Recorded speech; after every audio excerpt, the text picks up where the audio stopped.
Hey everyone, welcome back for another deep dive with me. In me, We're keeping things pretty focused today, just one source. just one. A really potent little excerpt called Pasted Text. Ooh, I like that. Yeah, and it's all about this idea of time management and productivity. Harnessing your minutes. Exactly, and we're going to unpack all of that, distractions, prioritization, the impact of focus, So much to think about. so much to think about, but hopefully all within 5 minutes. Challenge accepted.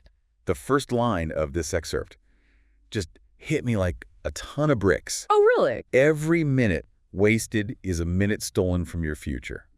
It's aggressive, right? It is a little bit in your face. It is. I felt this weird, mix of motivation and guilt. Like a kick in the pants, but also like, oh, man. Totally. I should be doing more with my time, but also like a little shot of adrenaline. Right. Like a little bit of fear, too. Yeah, a little bit of fear. So what about you? What was your initial reaction to that line? It's provocative for sure, but I think that's kind of the point, right? Yeah. It's meant to make us stop and think, really confront the fact that time, it's the one resource we can't get back.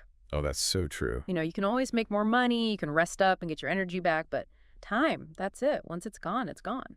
That's so true. I never thought about it like that before. And there's actually a lot of research out there about, what happens when we dwell on all that wasted time.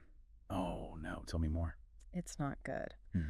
It leads to more stress, less enjoyment in the present moment. Makes sense. It's a vicious cycle you beat yourself up about yesterday, which steals the joy from today. And then because you're all stressed out, you're probably just going to waste more time tomorrow. Ugh.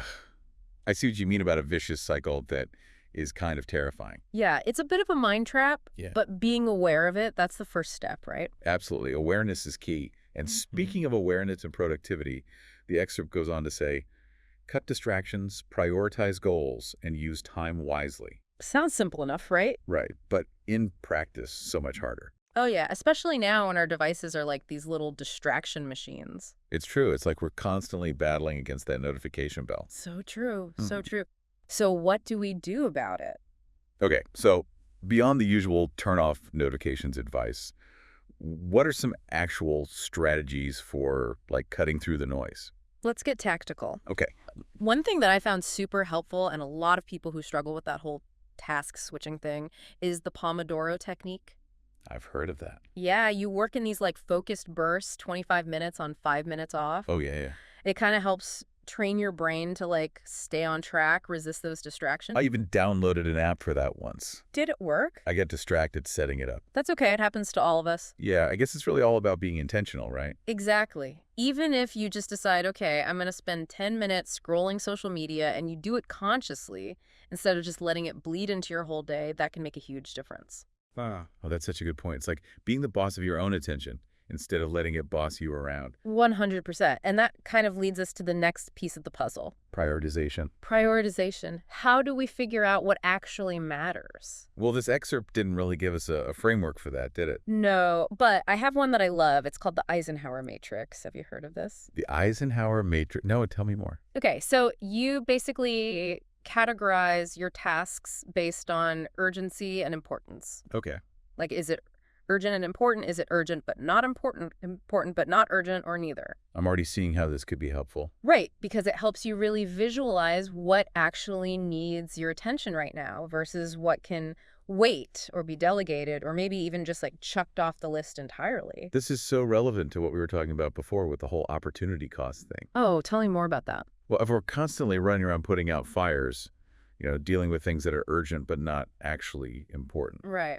we might never get around to those things that are super important but not necessarily urgent. Exactly. And those are often the things that really move the needle. The things that are aligned with our long-term goals, our values, our dreams. Stuff that actually matters. With stuff that actually matters. And I love how the excerpt ends on this really powerful note. It says, what you focus on, you create. Oh, yeah. That one kind of blew my mind. But it's deep, right? It is. It's like saying that our attention isn't just about getting things done. No. It's literally about shaping our reality. It's about what we bring into our lives. I was thinking about that in terms of negativity bias. Mm-hmm. If we're constantly focused on what we don't want or dwelling on all the bad stuff, it's like we're actually feeding that energy and making it more likely to happen. Totally. It's like the self-fulfilling prophecy in action. But the good news is it works both ways. Oh, tell me about the good news.